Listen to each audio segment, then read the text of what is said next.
حیات صحابہ کا مطالعہ کرتا ہو تو مجھے عصیمت کی مکمل داستانیں ملتی ہیں. حضرت خبیب ابن عدی کی سیرت میرے سامنے آ جاتی ہے. حضرت خبیب ابن عدی کا کردار میری آنکھوں کے سامنے آ جاتا ہے. میں ورتے حیرت میں ڈوب جاتا ہوں کہ مکہ کی سرزمین ہے.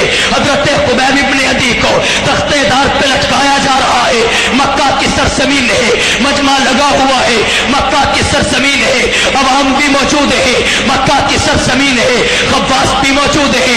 مکہ کی سرزمین ہے, بچے بھی موجود ہیں. مکہ کی سرزمین ہے, بوڑھے بھی موجود ہیں. حضرت خبیب کو جب تختے دار پہ لٹکایا جانے لگا تو ایک مشرک آگے بڑھ کے کہتا ہے, بتا تو اس بات کو پسند کرتا ہے کہ تیری جگہ پہ تیرے نبی کو لا کے کھڑا کر دیا جائے اور تجھے چھوڑ دیا جائے؟ یہ حقیقت نہیں, یہ باتوں باتوں میں کہہ رہا ہوں. صرف تو زبان سے کہہ دے کہ میری جگہ پہ میرا نبی ہو.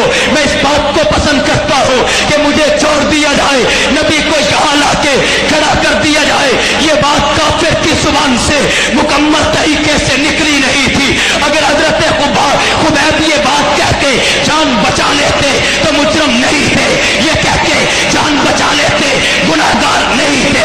یہ کہہ کے جان بچا لیتے غدار نہیں تھے. یہ کہہ کے جان بچا کے بھی محمد کے وفادار تھے. جان بچا کے بھی محمد کے جانثار تھے. جان بچا کے بھی محمد کے غم گسار تھے. لیکن یہ کہہ دیتے تو یہ رخصت ہوتی.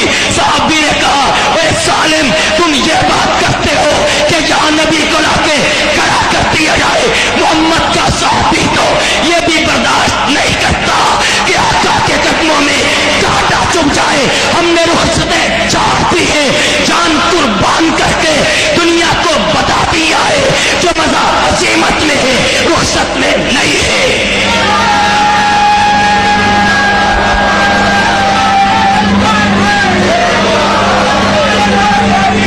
المشروعات على نوعین, شرعی احکام دو طرح کے ہیں. عزیمت و رخصت. نور الانوار کی عبارت پڑھ رہا ہوں. المشروعات على نوعین, عزیمت و رخصت. یہ عزیمت ہے, توجہ, یہ سمیہ ہے, اونٹوں کے ساتھ باندھی گئی ہے. شریعت اسے رخصت دیتی ہے کہ جب ابو جہل کہہ رہا تھا کہ نبی کا کلمہ چھوڑ دے, اگر تصدیق دل میں موجود ہو تو زبان سے کلمہ کفر کہہ دینے سے آدمی غدار نہیں بنتا. تصدیق دل میں موجود ہو تو زبان پر جان بچانے کے لیے ایسے ویسے الفاظ لے آئے تو یہ رخصت ہے, غداری نہیں ہے. لیکن اگر جان دے دے تو یہ عزیمت ہے. جان دے کے بھی زبان پہ نبی کی گستاخی کا کلمہ نہ لائے, یہ عزیمت ہے. سمجھا نے ٹکڑے کروا کے عزیمت کا مظاہرہ کیا ہے. بلال نے تپے کوئلوں پہ لیٹ کے عزیمت کا مظاہرہ کیا ہے. خباب نے چمڑی ادھروا کے عزیمت کا مظاہرہ کیا ہے. پیغمبر کے صحابہ نے بدر میں جانے قربان کر کے عزیمت کا مظاہرہ کیا ہے. احد میں گردنیں کٹوا کے عزیمت کا مظاہرہ کیا ہے.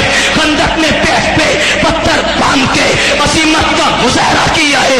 وہ عزیمت جو نبی کی سنت تھی, وہ عزیمت جو صدیق کی سنت تھی, وہ عزیمت جو فاروق کی سنت تھی, وہ عزیمت جو عثمان کی سنت تھی, وہ عزیمت جو حیدر معاویہ کی سنت تھی, نبی کے واسطے سے صحابہ تک پہنچی.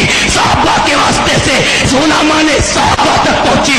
وہ عزیمت جو نبی کی سنت تھی, وہ عزیمت جو نبی کا کردار تھا, وہ عزیمت جو نبی کی پسند تھی.